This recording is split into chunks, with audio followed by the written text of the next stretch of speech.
Il y a un dicton qui dit « Home is not a place, it's a feeling ». La maison, ce n'est pas juste un lieu ou un endroit ou une place, c'est un sentiment. C'est une phrase vraiment très puissante et elle nous envoie un message.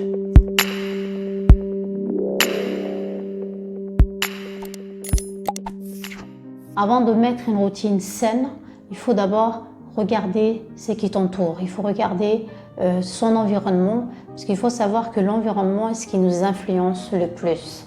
Il faut savoir que la maison, c'est un lieu de convivialité, c'est un lieu de partage, c'est un lieu de sécurité, de protection, c'est un lieu où on se sent apaisé normalement.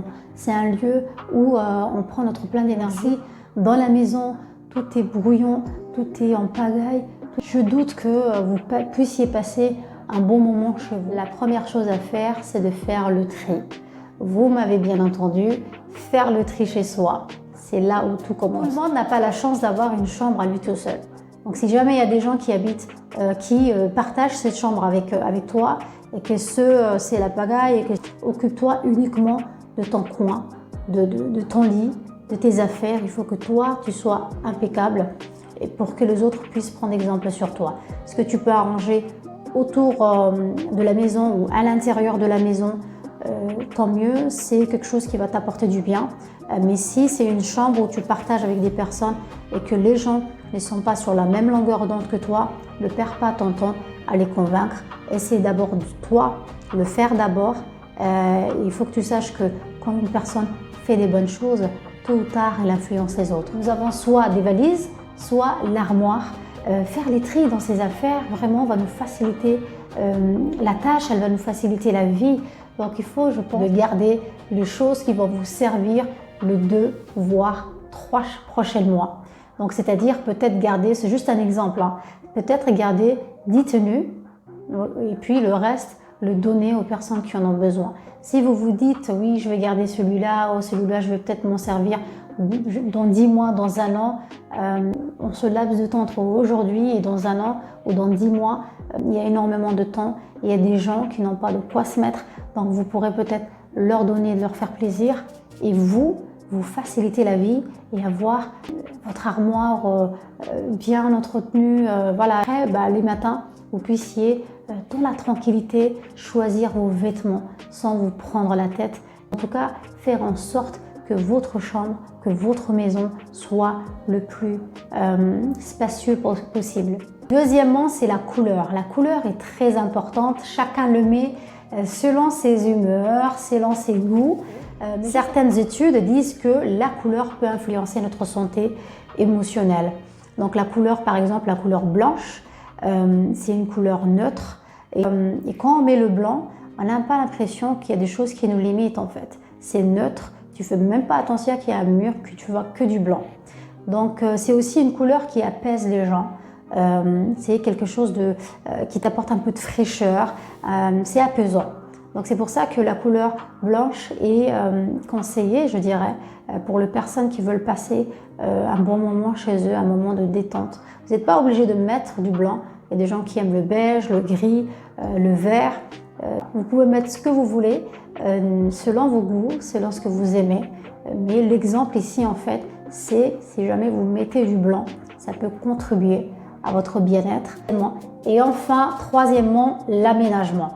Jamais c'est très important, c'est toujours, mes frères et sœurs, vivre dans le minimalisme, n'avoir que ce qui est important, les choses les plus importantes, les choses les plus essentielles, c'est-à-dire votre lit, votre chaise, la table. Pareil pour les casseroles, vous n'avez pas besoin d'avoir 1000 casseroles ou 1000 assiettes ou 100 assiettes. Non, je ne pense pas qu'il y ait une famille qui va acheter autant d'assiettes, à moins d'avoir un restaurant. Mais je pense que le plus important, c'est que si vous êtes 4 personnes, n'avoir que 4 assiettes.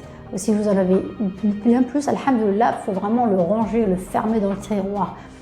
Sérieusement et honnêtement, facilitez-vous la vie.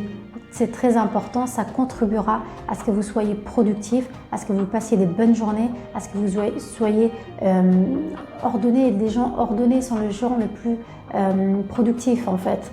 Donc l'aménagement, c'est important. S'il y a des gens qui n'ont pas le moyen, nous vivons dans un ère où tout se recycle. Donc tu veux avoir un lit, c'est possible. Il suffit d'aller se connecter dans les plateformes où il y a des gens qui recyclent ou qui font, qui innovent les choses. Donc un lit peut se faire à partir de parpaings. Donc il faut avoir en fait, faire les 4 côtés, mettre des parpaings. Chaque personne soucieuse de son bien-être et de sa santé va un minimum se renseigner sur les choses qui vont lui procurer du bien. Par exemple, il ne faut pas qu'il n'y ait un jour où vous n'avez pas à aérer la maison. C'est important, l'air pur qui rentre, de l'oxygène, ça t'apporte un bien pour ton cerveau, pour ton humeur, pour en fait les bactéries et tout le truc qui se trouve à la maison. L'air, c'est très important, donc il faut chaque jour aérer la maison. Deuxièmement aussi, comment dire, de la luminosité est quelque chose qui va te procurer, comment dire, de l'énergie, de la positivité lorsque tu veux travailler, etc. Donc ça aussi, c'est quelque chose de très important qui va t'apporter un bien-être. Et pour ce qui est de dormir et de se reposer, bien évidemment, on va éteindre les lumières. Le but dans cette vidéo, ce n'est pas de vous dire faites ceci, faites cela. Non, non, non. Le but dans cette vidéo, c'est de vous donner le déclic. Ce déclic qui fera que, en fait, vous allez vous bouger un peu et de vous dire finalement, oui, il faut que je fasse le tri, il faut que je fasse en sorte de me sentir bien chez moi, de me reposer, d'être vraiment en sécurité pour que je fasse le plein d'énergie et qu'après, je puisse, dès que je vais franchir la porte de la maison, passer une bonne journée en fait. Donc c'est que ça. J'espère qu'en tout cas vous avez compris et que vous allez faire les choses selon votre manière, selon vos humeurs, selon votre goût.